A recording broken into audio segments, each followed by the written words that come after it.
Paying men and women differently for doing the same or equivalent job is illegal. But new research by a prominent women's rights charity has found that because of a lack of transparency, many women don't know when the law is broken and when they're being underpaid.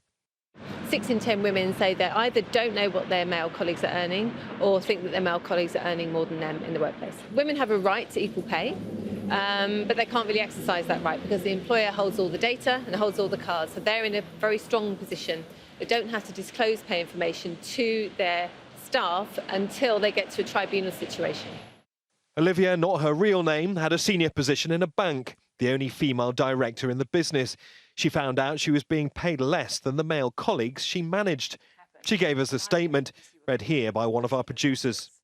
I feel quite angry that my employer has allowed this illegal act to happen and that I'm having to pursue a claim in order to secure justice. I feel degraded because my employer has effectively been saying I'm not worth as much as male subordinates. She's now suing the company.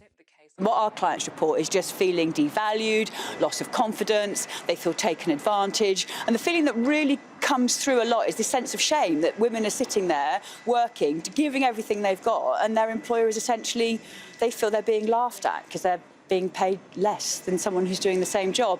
Several high-profile pay disputes, including that of BBC journalist Samira Ahmed, have encouraged more women to speak out. She discovered she was being paid thousands of dollars less than a male colleague for similar work after the BBC published salary details of top earners. Her case is currently being considered by an employment tribunal.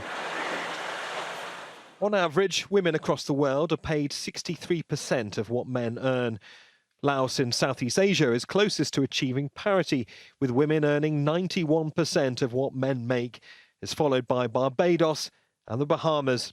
Sweden has the highest level of economic equality in the EU, with women earning 80% of what men earn. Some of the lowest levels are in South Korea, India, and bottom of the list, Iraq. There tends to be less of a pay gap in countries with large numbers of manual workers on low incomes.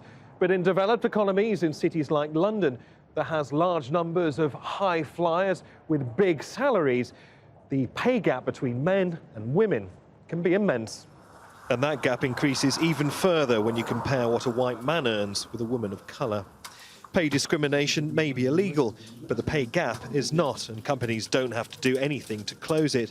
Rights groups now want a change in the law to end all secrecy over salaries, and a commitment by companies to do more to narrow the gap.